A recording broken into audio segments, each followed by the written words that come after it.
The Second Battle of Mount Hermon was fought on October 8, 1973, during the Yom Kippur War between the Syrian Army and the Israeli Army. After the IDF outpost on Mount Hermon was captured by Syria on October 6, Israel decided to launch a hasty counterattack. The Syrians repelled the attack, and held on to the Hermon until October 21.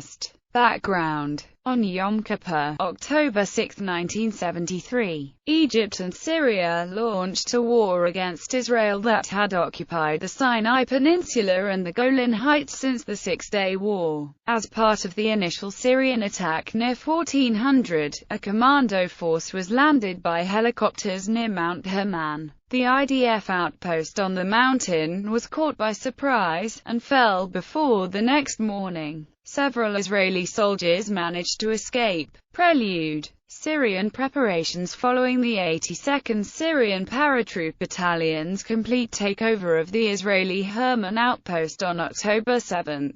The 82nd Syrian Paratroop Battalion, under the command of Lieutenant Ahmad Rifai al-Joju, spent the morning clearing the site. He oversaw the burial of the Israeli bodies and the transportation of the Israeli prisoners out of the area. In the afternoon, he was ordered to prepare a blocking position downslope of the outpost. The battalion deployed between the upper ski lift and the Israeli outpost, getting ready for an Israeli counterattack. A company, reinforced by the battalion's supporting arms, deployed south of the lower ski lift, mostly west of the road. The fighters deployed along the slopes descending from the curves and built positions by heaping stones between the local rocks. A recoilless gun team took positions in a dugout east of the road. The engineering troops deployed a string of exposed mines on the road about 350 meters north of the tank curve. The other two companies deployed in the commanding areas west of the outpost and south of the access road, from the landing field to Hill 2072. One platoon positioned in the outpost, along with 20 engineering soldiers and the 25-men battalion mortar company without the mortars.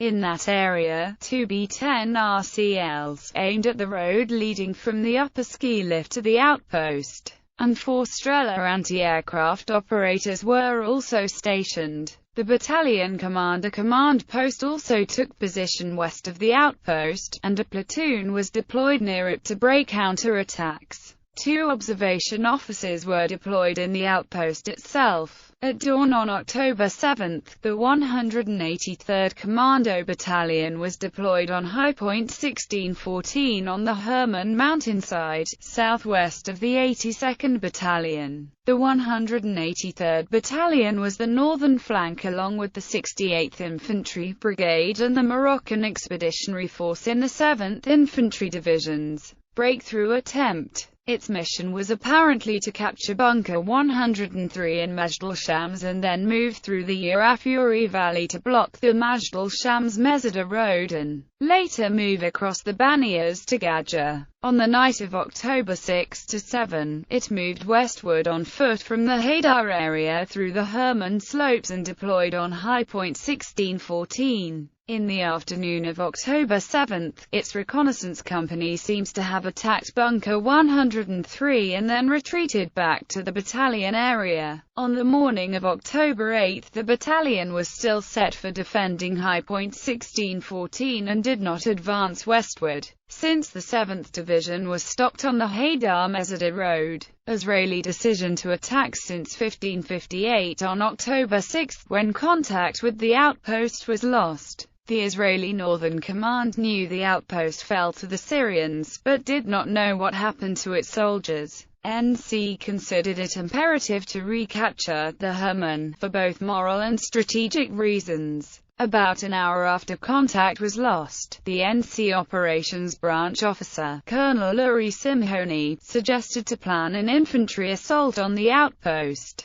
NC Chief General Yitzhak Hoffer agreed and delegated the planning to the 317th Reserve Paratroop Brigade, under the command of Haim Nadal, which was still being recruited and was transferred to NC. Amir Drora, the Golani Brigade commander, arrived at the command post at Nafak and asked to be the planner. Hoffa agreed, and Drora decided to attack as soon as possible, in order to deny the Syrians time to prepare. During October 7, Golanese 13th and 12th Battalions were fighting in the northern sector of the Golan. Two 51st Battalion companies with the brigade command post were deployed near the Meseda crossroad. Shooting sounds were occasionally heard from the Hermon, leading the Golani brigade commanders to think that the Syrians have not yet captured the outpost. At around 700, Drora spoke to the mortar non-commissioned officer, who escaped from the outpost, and questioned him. The questioning convinced Drora that the Hermon must be attacked quickly. At 1100, he asked Hoffa to attack, but Hoffa refused. At noon, when Drora, the 17th Battalion commander, arrived in the northern sector with two squad commanders' course companies, Drora ordered Yehuda Peld, the 51st Battalion commander, to brief Drora and his company commander regarding the recapture of the Hermon. Since the evening of October 6, Peld had been studying the outpost using engineering sketches he received from the Israeli Defense Ministry's construction supervisor. When Peld briefed the 17th Battalion before sunset, he focused mostly on the outpost structure and the methods for clearing it, and less on the order of battle, the routes and the expected difficulties. The commanders had no information regarding the Syrian deployment, and the briefing had settled for a 1 to 50,000 scale map. At dawn on October 8, the Air Force unit commander and a reserve observation soldier, the last two escapees from the outpost, arrived at Bunker 103. The bunker commander called Drora, who questioned him on the spot. They said there were still a few dozen soldiers in the outpost, which convinced Drora that they must be rescued. Their sense of time was distorted, and they said that they escaped only one day before. At 6:47, Drora radioed Hoffa, updated him on the survivors, and asked for a go-ahead, which Hoffa granted. Israeli plan where the go-ahead was given. Drora consulted with Peld and decided that the attack would be carried out by the following forces: the 51st Battalion with the battalion command post, the 2nd Company and the battalion collecting station, the 17th Battalion with the battalion command post and two squad commanders' course companies. One of the reduced two tanks from the 71st Armored Battalion platoon, which was attached to the Golani Brigade, and Drora's command post. At around 700, Drora updated Peld on the attack and ordered him to arrive with his two companies to the bridge over Wadi Saar. After consultation,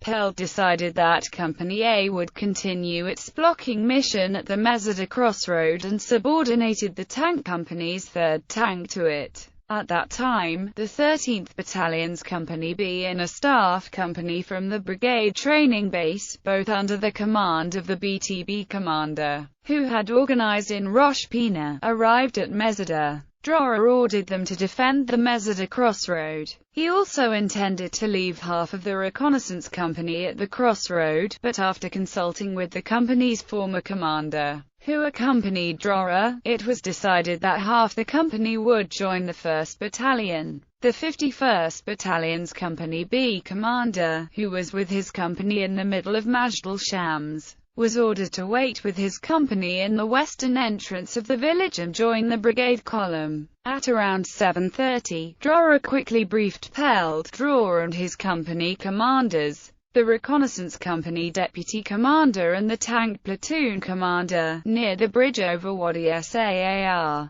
In the 10-minute brief, Drora explained that the 17th Battalion would advance on half-tracks on the road to the outpost. The column was to be led by the two tanks, while the reduced 51st Battalion and half of the reconnaissance company were to move along the ridge on foot. Most of the briefing was about the outpost structure. The commanders were told that the first force to reach the outpost would be ordered to clear it.